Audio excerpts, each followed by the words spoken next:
The Word of God is alive and powerful, sharper than any two-edged sword, piercing even to the dividing asunder of soul and spirit, and of the joints and marrow, and is a critic of thoughts and intents of the heart. All Scripture is God-breathed and is profitable for doctrine, for reproof, for correction, for instruction in righteousness, that the man of God may be mature, thoroughly furnished unto all good works. Study to show thyself approved unto God, a workman that needeth not to be ashamed, rightly dividing the word of truth. Romans chapter 1, verse 16 and 17. Verse 16, For I am not ashamed of the gospel of Christ, for it is the power of God unto salvation to every one that believeth, to the Jew first, and also to the Greek. Verse 17, For therein is the righteousness of God revealed from faith to faith, as it is written, the just shall live by faith. My son, do not forget my teaching, but let your heart keep my commandments. For length of days and years of life and peace they will add to you. How happy are those who hear the word of God and obey it. In preparation for our study of the Word of God sa atong pagpadayon sa ubos sa ministry, the next few moments will be devoted to silent prayer. Magampot ta sa hilom, the objective of which is to make sure that we are filled with the Holy Spirit as we approach the Word of God. So, silent prayer gives you the privacy of the priesthood and makes the option of rebound possible if necessary. Therefore, let us pray.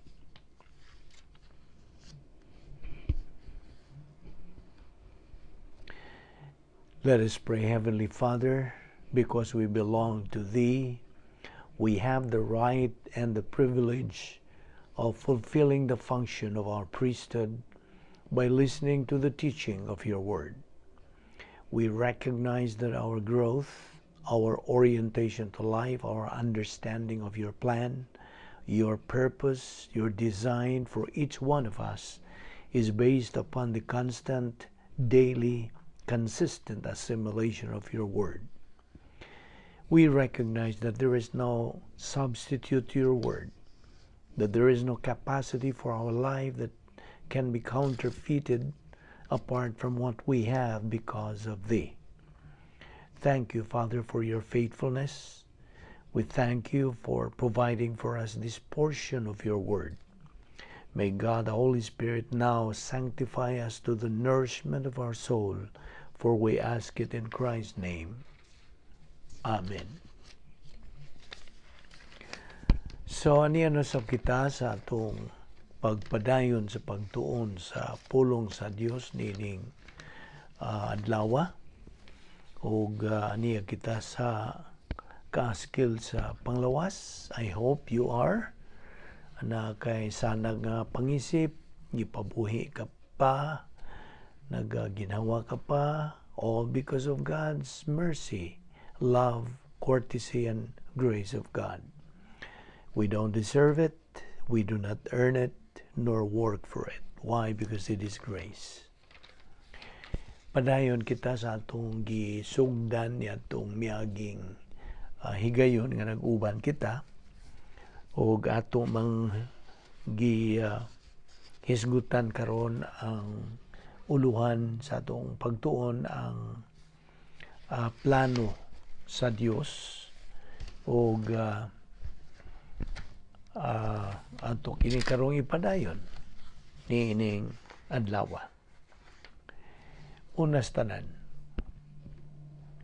ang pagkatao pag-usab buhat sa Dios Espiritu Santo. Sa higayon nga mutuo kang Kristo, o ang usa ka tawo mutuo kang Kristo, ang tao, ang Espiritu Santo mohimo diha kaniya o tawhanong espiritu nga diha niana iisip sa Dios nga amahan ang kinabuhing way katapusan nga mosangpot og espirituhanong kinabuhi. Ang wa diha niadtong physical nga pagkatao nga mao ang tawhanong espiritu ug ang relasyon ngadto sa Dios, maangkon na kini karon pinaagi sa bag-ong pagkatao. Ang nasoyng magtotoo nahimo na siyang dichotomous. Ang buti pasabot, aduna na siya ay tulo ka bahin diha kaniya, lawas, kalag ug tawhanong espiritu. Ingon sa original nga Adan. Pareha ba ni Adan?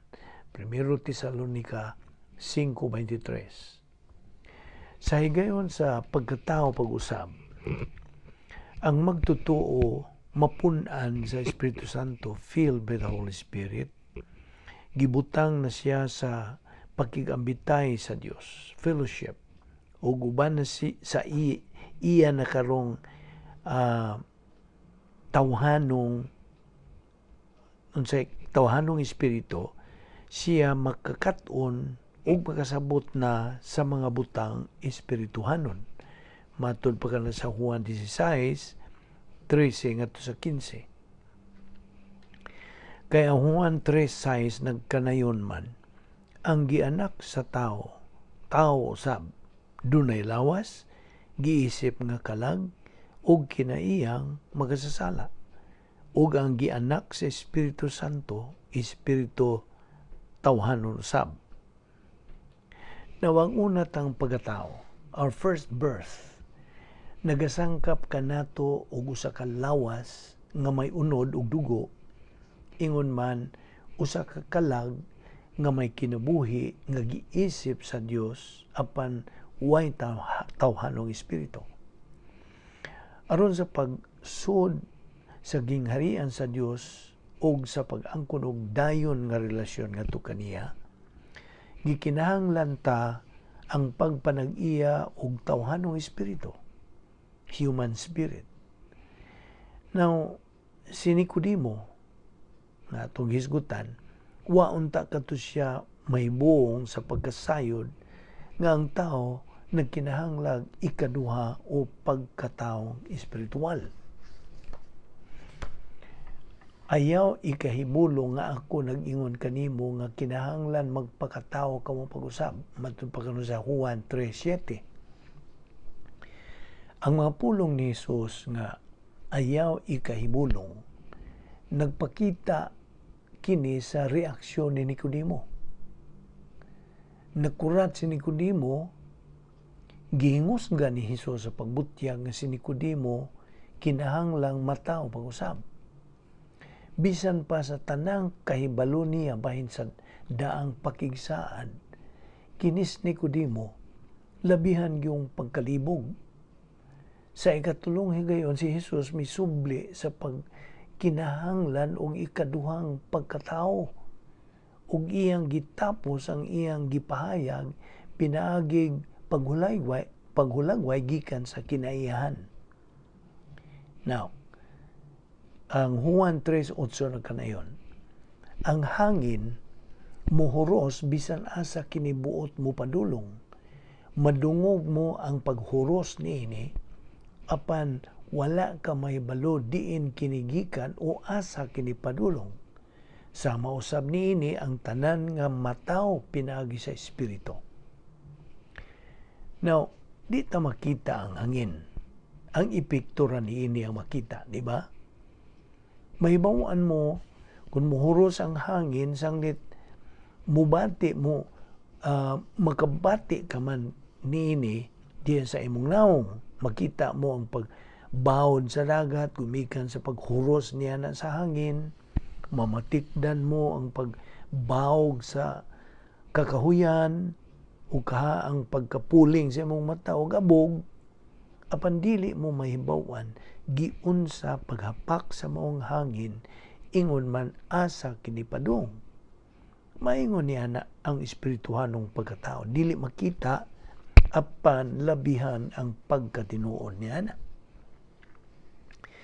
Namitubang si Nicodemo, umiingon kaniya, unsaon man pagkahimo niini, Juan 3:9. Nalibog si Nicodemo, bisan pag migugol si Nicodemo og daghang mga katuigan sa pagbasa o sa pagsag-o sa tanang pagtulunan sa karaang tugon, ingon man sa mga pagtulunan sa relihiyon sa mga Hudiyong batid sa balaod, wa gyud niya masabti ang konsepto sa pagkatao pag-usab. Labihan sa pagkakuti ang iyang pagbansay sa pagtuon bahin sa teolohiya nga tungod niya na mabatbat ang balaang kasulatan o makalantugi siya sa mga pangutana bahin sa teolohiya uban sa tumang kabatid niya niini. Batid gyud siya. Apan bisan pa niining tanan, nalhigbog pa gyud si Nicodemo nga nasabtan ni Jesus ang usa ka panguna-una sa teolohiya nga nakapakugang pag-ayo ni Nicodemo. Nangutana si Nicodemo sa pag-ingon og unsaon man pagkahimo niini. Si Jesus mitubag, wa ka ba mahibalo niini nga inila ka man unta nga magtutudlo sa Israel? Juan 3:10. Pinaagi sa pagkantalita, gipapunting ni Jesus ang pagtutok ni Nicodemo ngadto sa espirituhanong kakulangan niini. Wa sukad masukad si Nicodemo makadawat o kasayuran nga sama niini, ni makadawat sa bisag usa sa iyang natambungan nga pasulit, tigom, pagtuon o sa sod, tulunghaan. Wala panumbalinga sa kurikulum nga rabbinikal ang maayong balita sa kaluwasan. Midugang si Jesus sa pag-ingon, sultihan ko ikaw, gisulti namo ang among mahibaluan ug nang matuod kami sa among nakita, apan nagadumili kamo sa pagdawat sa among mensahe. Juan 3:11. Nung nalibog si Nicodemo, sanglit ang grasya, konsepto man kining wa siya ay alamag. Ang mga pulong kinahanglang mataw kapag usab, tataw, apan dili ang prinsipyo sa tanan niyang nakatunan siyang relihiyon. Si Nicodemo, way himbang kaagan mahitungod sa pagpakatao pag-usab. Wa. Kung dili ka mutuo sa akong gisulti kanimo mahitungod sa mga butang niining kalibutana, unsaon mo man pagtuo, konsultihan ko ikaw mahitungod sa mga butang sa langit. Juan 3:12. Sa Greek niining maong bersikulo, ang pulong kon gitawag kinig unang klase nga kondisyon sa usa ka maglalantugi.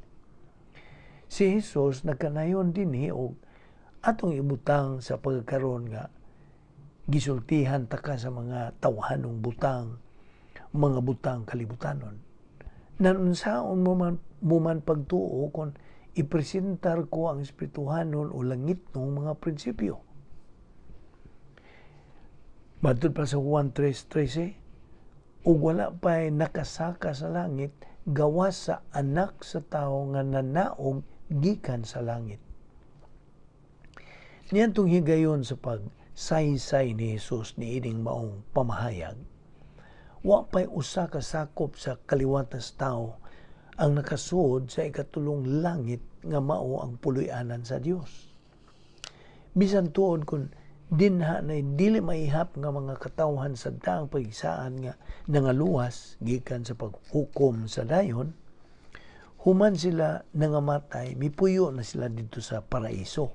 Lucas 16:19-23. Way makasud sa langit hangtod si Jesucristo isip representante nga tao, mabanhaw, musaka, ug malawat sa amahan. Si Kristo may unang tao nga musud sa langit, ingon nga mao ang una sa tanan. 1 Corinto 15:20-23. Gibanhaw si Kristo aron ang tanang mga magtutuo musunod kaniya sa pagkabanhaw nga mao ang pagkabot sa kadaugan batok sa kamatayon. 1 Corinto 15:54 ngadto 58. Ang anak sa tao, si Ginoong Jesucristo, usa ka titulo ni Kristo nga nagahatag og empasiya sa iyang pagkatao. Si Jesus dili kasagaran kung itandi siya ni bisan kinsang sakop sa kaliwat sa tao, sanglit Dios man usab siya nga walay pagkakunhod. Samtang siya bug-os og hingpit nga Dios, ingon kahingpit sa Amahan o sa Espiritu Santo, matuod siya nga tao nga nagkahiusa nga way pagkakunhod sa pagka-Dios diha sa usa ka persona hangtod sa kangturan. Sa pagpahayag sa maayong balita sa kaluwasan, ang kanunay nga isyu maura ang dili kasagaran nga persona ni Ginoong Jesucristo. Kung si Nicodemo nakaila pa untag kinsay iyang gikukabilduhan, tuuhan gyud niya dili lang ang mga pulong ni Jesus, kundi dawaton usab unta niya ang kaluwasan nga gibuhat ni Jesus. Sama nga giisa ni Moises dito sa kamingawan ang bitin nga bronse nga gibutang og tukon. Ang anak sa tao kinahanglan nga iisa usab aron ang tanan nga mutuo kaniya makabaton og kinabuhing walay katapusan.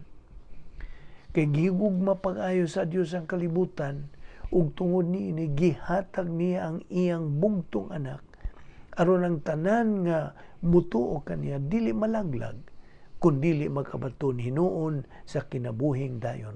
Juan 3:14 ngadto sa 16. Gibasi ni Jesus sa balaang kasulatan ang panapos niyang pagpatin-aw nga nasinati ni Nicodemo. Aron mahimong usa ka Fariseo, gikinahanglan ni Nicodemo ang pagsag-o sa gitawag nilang Torah, ang unang 5 ka mga basahon sa daang tugon ug ang pagkuha og usa ka makuti nga pasulit. Nasinati niya ang mga panghitabo nga gihulagway sa Números kapitulo 21. Diha sa bersikulo 14, si Jesus mipahinumdom ni Nicodemo bahin nitong maong mga hitabo nga maoy nakapalamdag kaniya labot sa prinsipyo sa pagpakatao pag-usap. Ang kaamgid sa bitin nga tumbaga usa ka pasiuna bahin sa paglansang sa krus ni Jesus. Ang pag-isa sa bitin dito sa usa ka tukon gikaamgid kini sa pag-isa kang Kristo dito sa krus. Ang bersikulo 15 nagapatin-aw nga giisa si Jesucristo dito sa krus aron sa maong paagi kita makaangkon og kinabuhing walay katapusan. Ang gisulti nga bisan kinsa nagkahulugan kini bisan kinsang sakop sa kaliwatan sa tao. Marelihiyoso ba siya? Madili ba relihiyoso? Way pagka-relihiyoso? Moral ba? Ma-immoral ba siya? O way moral? Si bisan kinsa. Si Nicodemo o si bisan kinsa nga makadungog o makabasa sa balaang kasulatan, gitudluan kung unsaon pagpakatao pag-usab. Dumuo ka kang Ginoong Jesucristo. Ang pagtuo walay merito. Wala kini buhat o tawhanon nga merito. Ang may bili sa pagtuo anaa sa tumong niini. Bahin sa kaluwasan, ang tumong sa pagtuo mao ang walay sala nga si Ginoong Jesucristo. Sa ngadto-ngadto mituo ra kini si Nicodemo ni Ginoong Jesucristo, ingon nga iyang manluluwas ug nahimo nga iyang sumusunod. Ang sunod nga higayon nga mohisgot ang Biblia bahin ni Nicodemo mao ang pagkahuman sa paglansang ni Jesus dito sa krus. Kini siya si Nicodemo ug lain pang Fariseo, si Jose nga taga Arimatea, mialagad ingon nga tagyayong ba sa lungon sa atong Ginoo. Now, ang sunod nga tisa sa babag tali sa Dios ug sa tao mao ang pagkamatarong sa tao. Ang tawhanong pagkamatarong usa ka pagtandi nga pagkamatarong nga mopaatbang sa usa ka bahin sa mga tawhanong pamatasan ug mithi ngadto sa uban nga bahin. Adunay mga tao nga labihan sa pagkamaayo kung itandi ta sila sa uban. Mga maligdong, maugdang, talahuron, o mga maayong batasan. Aduna sila'y maayo kaayong pagtamod sa mga katungdanan, pagtahod sa tinagong panimuyo, o sa mga kabtangan sa uban, o kini sila may mga matinud-anon nga pagtamod sa ilang isikataw. Nagakinabuhi man sila ubos sa mga prinsipyo sa Diyos nung katukuran o ubos ba sa pagsinati sa kinabuhi. Nganong may pagkamaayo man kini sila. Kung itandi niya itong mga hakog, dili kasaligan, dautan ug dungog ug mga immoral nga mga tao, mga dalaygon kini sila. Suma sa tawhanong sumbanan bahin sa pagkamatarong, adunay hugpo nga maayo, aduna say dautan. Kung maghisgot ang kasagaran, nasod ang mga magtotoo sa usa nini duruha ka hugpo.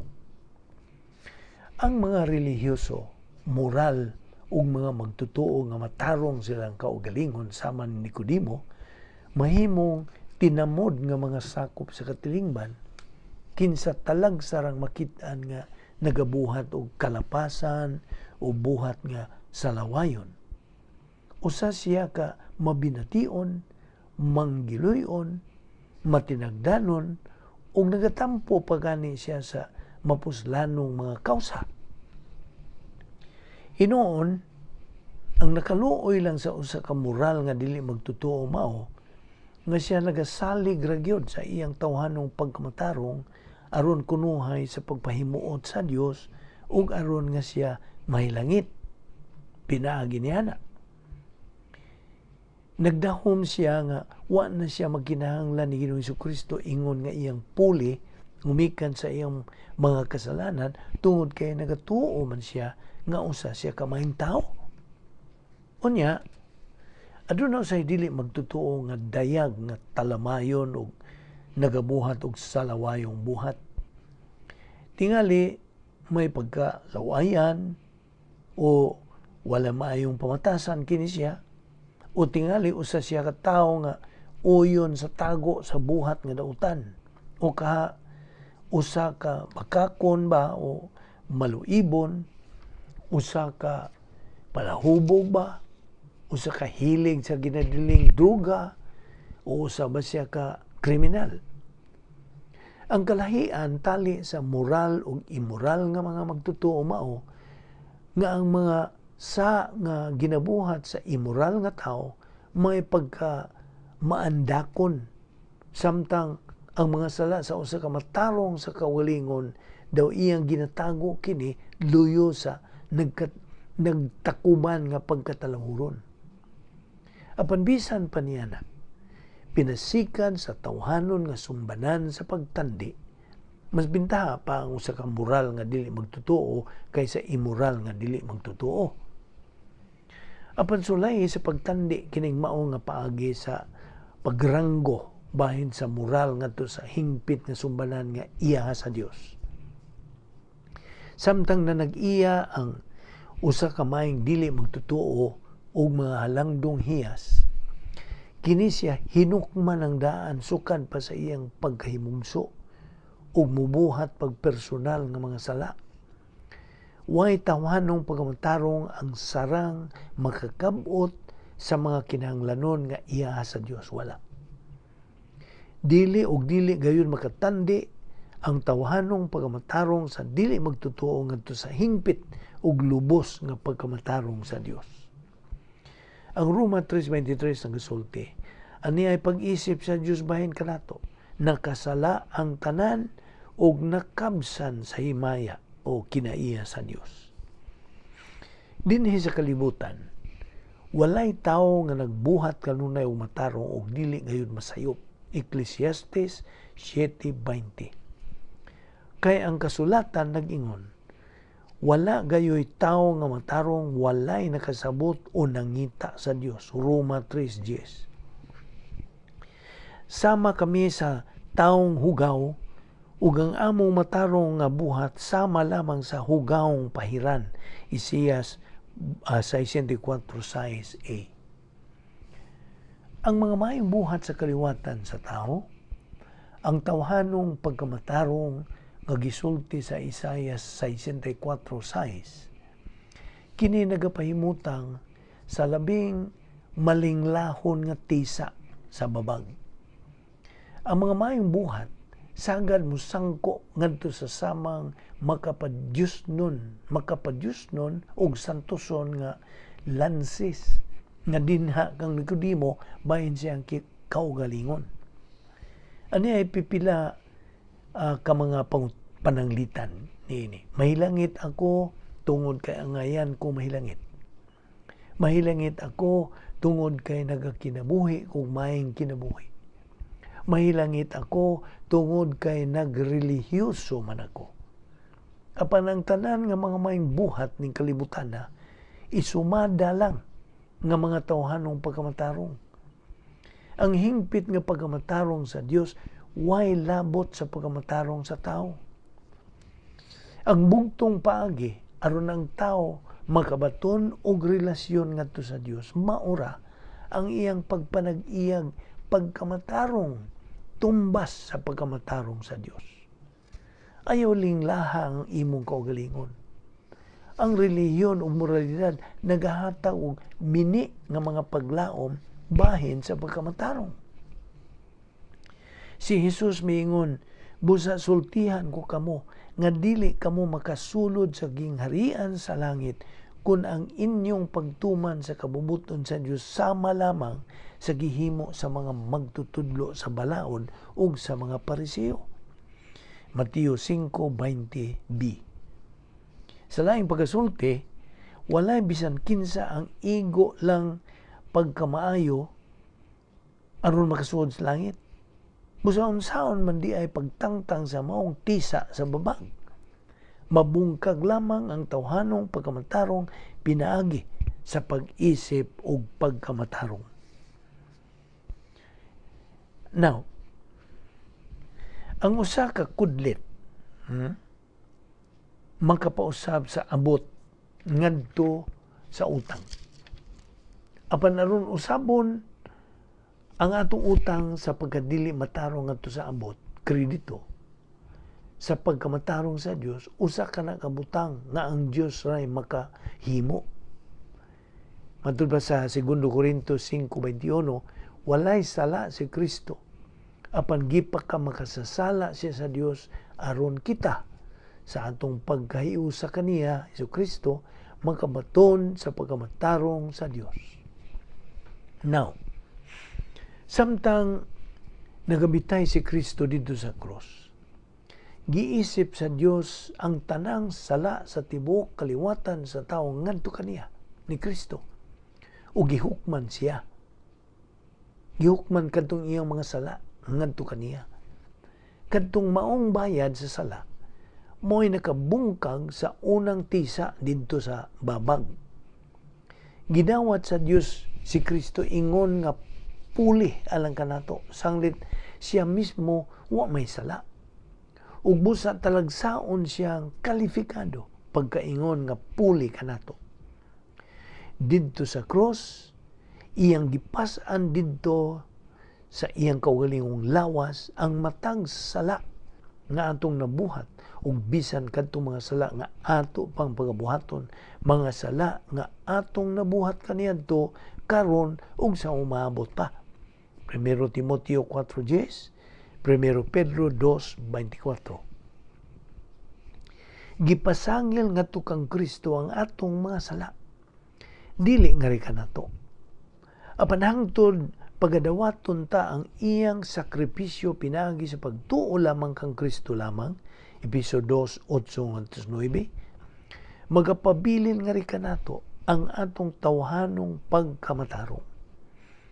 Ato nga kita sa dapit nga pagkautangan sa balanse, sanglit dili man paigo ang atong pagkamatarong. Aron atong maangkon ang pagkamatarong sa Dios, gikinahanglang tuuhan ta sa Ginoong Jesucristo, Roma 3:22. Sa gayon sa pagtuo kag Kristo, ang iyang pagkamatarong ipaangkon pabor nga ri kanato.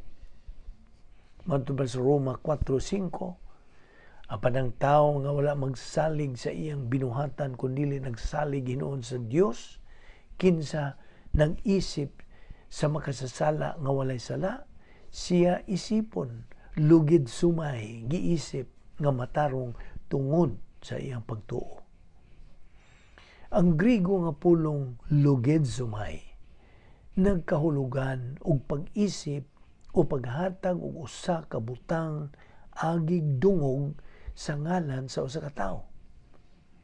Ang pag-isip usa ka karaan nga pinulungan bahin sa termino sa pangwinta nga gipasabot ang pagpahimutang sa bahin o dungog sa basahong kwentahan. Ang expiation, pagbayad, mao'y nakapagawas ka nato gikan sa pula. Samtang ang imputation, pag-isip, mibutang ka nato dito sa itom. Wala nato tarbaho o dili kita angayan o kaluwasan. Dili ta mapaningkamutan ang kaluwasan, dili. Di ta makapaningkamot. Ang buhat ni Kristo dito sa cross, nakapautangan ka nato gikan sa atong basahong pangkwenta sa atong tawhanong pagkamatarong ug nagabutang agig dungog sa atong basahong pangkwenta sa hingpit nga pagkamatarong sa Dios. 1 Korinto 1:30 gidugang ang italics diha. Apan kamo gihiusa sa Dios diha kang Kristo Jesus ug dili kang Kristo aduna kitay kaalam, ug diha kang Kristo aduna kitay kaalam. Pinagi kaniya nahimo kitang matarong at tubangan sa Dios, nahimo kitang balaang katawhan sa Dios ug gihatagan kita og kagawasan. Now, ang ikasulti ta karon mao kini. Ang mga dili Hudiyo nga wala maningkamot nga mahimong matarong tawhanon at tubangan sa Dios, nakabato ni noon ni ining maong pagkamatarong pinagi sa pagtuo, Roma 9:30. Dinhay dili maihap ka mga hintil ang nangaluwas didto sa panahon sa daan, ingon man sa bag-ong pagkisaan. Unsa kadakong kalainan yadtong ubay-ubay ka mga relihiyosong Hudiyo kinsa sayop ang ilang pag-agad pinaagi sa pagsunod sa balaod ni Moises o pinaagi sa ilang kaugalingong pagkamatarong alang sa ilang kaluwasan. Bisan unsa ka makidyos nun o pagka matinumanon sa balaod nila na nag-iya lang silang tawhanong pagkamatarong. Daghas mga hintil, walay himbang kaagan sa balaod, wala maninguha o tawhanong pagkamatarong sama ni ining relihiyosong mga Hudiyo. Giunsa, ilang nabatunan ang pagkamatarong pinagi sa pagtuo sa Ginoo sama sa gihimo sa unang Hudiyo nga si Abraham. Genesis 15:6. Niyantong higayon sa ilang pagtuo kang Kristo, ang pagkamatarong sa Dios giisip ngadto kanila. Noagig pagtandi, ang legalistic nga mga Hudiyo nagpunay paninguha, panlimbasog, paningkamot, apan bisan pa niya ng tanan, ang ilang nakabot sa maong pagsugakon, maorag yun ang tawhanong pagkamatarong. Inay nang limbasog kining maong mga Hudiyo arumaang ko nila ang pagkamatarong, misamot na noon silang pagkautangan. na ulipon sa legalismo, wala gyud kini sila makakabot sa pagkamatarong sa Dios. Roma 4:4. Wala gyud sila makasabot og grasya nga unta ang pagkamatarong sa Dios usaman ka libre nga gasa binasikan sa pagtuo. Roma 9:31-32. Samtang ang Israel nga naningkamot aron mahimo silang matarong pinaagi sa pagtuman sa balaod, wala hinuon mo lampos. Nganuman, kay ang ilang paningkamot wa man ipasukad sa pagtuo kundili sa buhat. Napandol sila sa bato nga makapandol.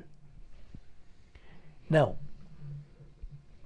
ang balaod sa pagkamatarong, usa ka hingpit nga pagkamatarong nga maangkon pinaagi sa pagtuo kang Kristo.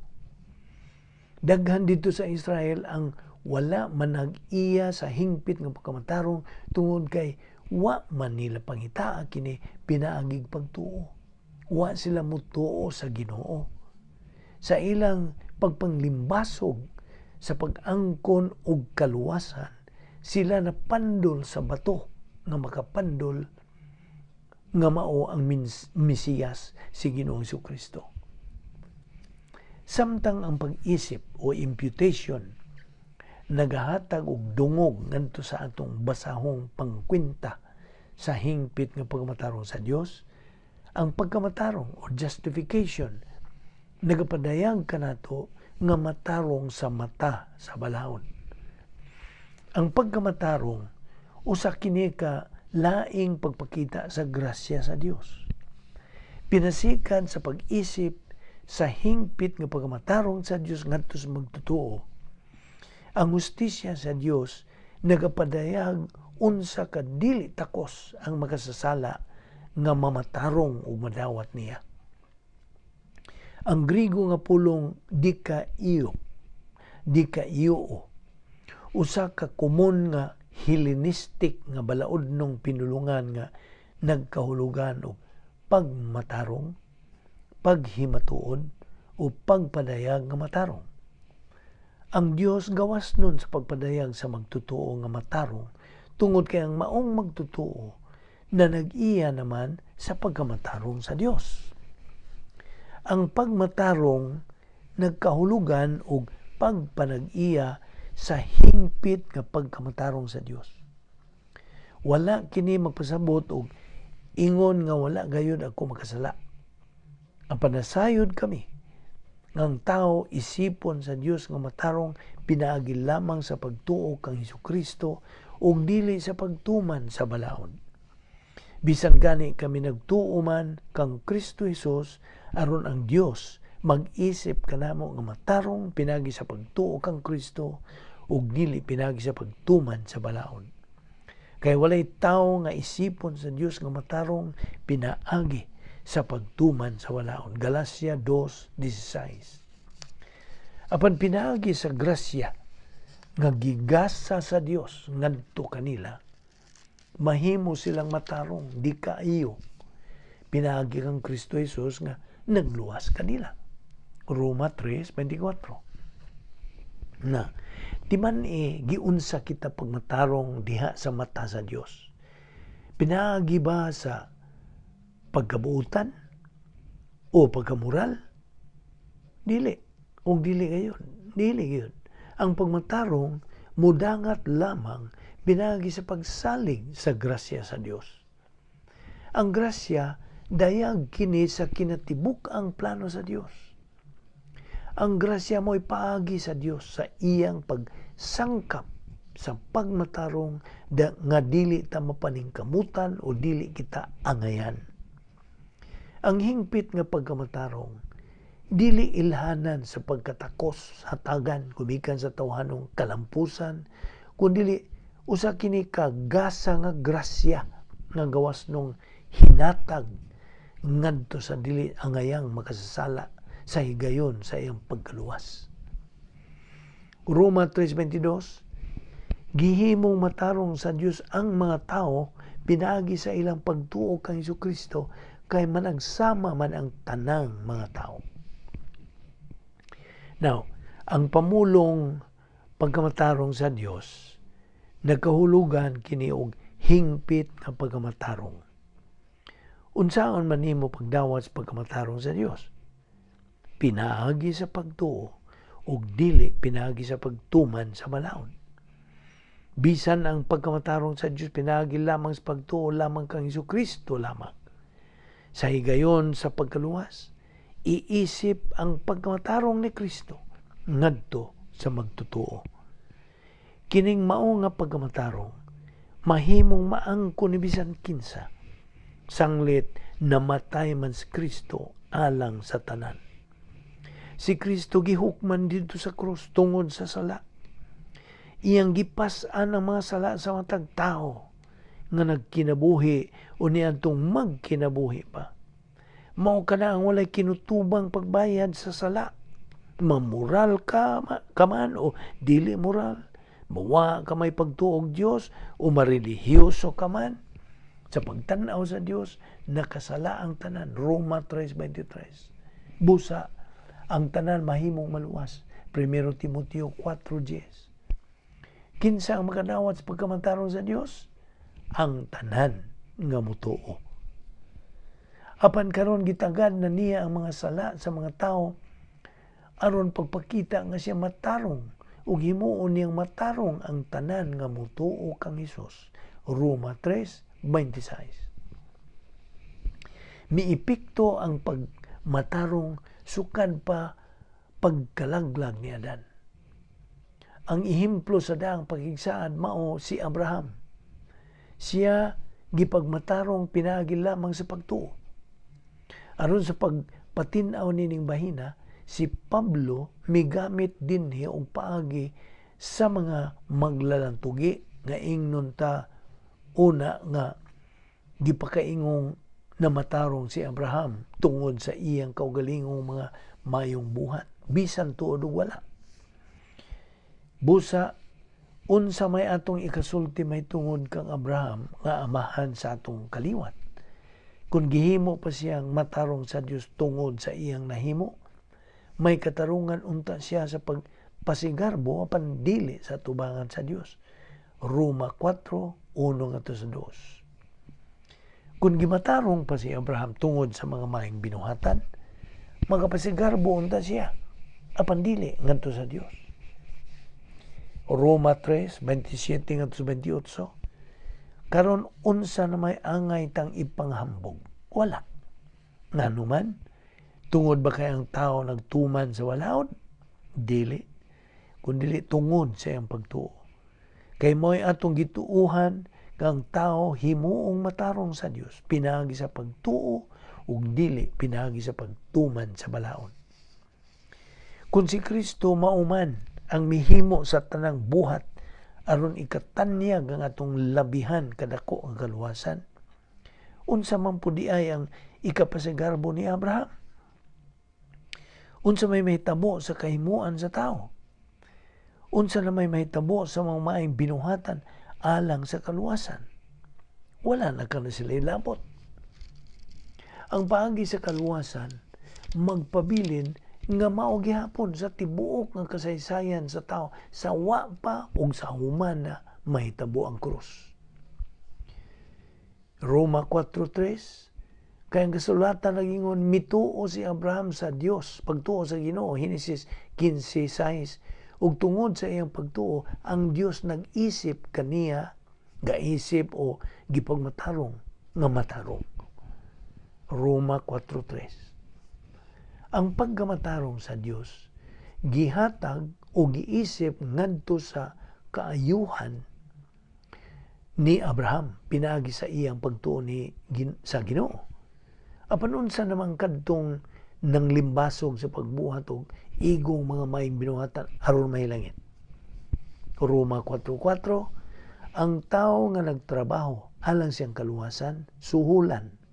Apan ang suhol dili maisip alang sa kaayuhan nga gasa o grasya kay iya mang gihaguan. Bisan pa nga ilang gitrabahuan ang pag-angkon sa pag-uyon sa Dios nga sila maluwas, magpabilin gihapon sila mga utangan. Dili gayon makalingkawas ang tao gikan sa paghukom nga dayon kung wala ang grasya sa Dios. Roma 4:5. Apan ang tao nga wala magsalig siyang binuhatan alang siyang kaluwasan, kundi nagsalig ginoon sa Dios, kinsa nag-isip sa makasasala nga walay sala, siya isipon, gipaangkon nga matarong tungod sa iyang pagtuo. Ang pag-isip sa Dios nung pagamatarong ra, ang musangpot ngadto sa pagpanghimatuod kaniya nga mituo kang Kristo o nagatangtang sa babag sa tawhanong pagkamatarong. Ato kining ipadayon sa sunod nga higayon o gidapit ka gihapon sa pagking-uban nining atong pagtuon sa pulong sa Dios nga mahinungdanon pag-ayo sa atong pagkinabuhing Kristohanon. Kining mga kamaturan gikan magayod sa huna-huna sa Dios, huna-huna ni Ginoong Jesucristo, ug ato kining ipadayon sa sunod higayon. With our heads bowed and our eyes closed, let us dedicate the closing moments of our Bible study to those of you who are without Christ, without hope, and without eternal life. This is a moment in your life, no matter what you think, no matter what you believe. It is a moment of consideration. It's a moment to put everything out of your mind. Think about the Lord Jesus Christ. Think about His person. What does all this mean? What is Christianity? Christianity is Christ. It is a relationship with God through Christ. There is only one way to have that relationship. The scripture says, believe on the Lord Jesus Christ, and thou shalt be saved. Works, all the works that you can do have nothing to do with your relationship with God. Why? Because you are a sinner. Because you are not perfect as God is perfect. Because His perfect righteousness has to reject unrighteousness, and you are unrighteous. No matter how many good deeds you do, that's where Christ comes in. That's how important He is. Because He is the only one who can present you faultless before God. And He did that. He paid the penalty for all of those sins. He paid the penalty demanded by God for sin. Sin is spiritual death. Jesus Christ died a substitutionary spiritual death so that we don't have to. Hence, when the scripture says God so loved the world that He gave His only begotten Son, that whosoever believes in Him shall not perish, but have eternal life. Therefore, believe on the Lord Jesus Christ, and you will be saved. Let us pray. We thank you, Heavenly Father, for that so great salvation through your only begotten Son, the Lord Jesus Christ. May God the Holy Spirit challenge us to execute the unique spiritual life, just so we can attain the capacity stage in the glorification of you. This we ask in Jesus' name. Amen.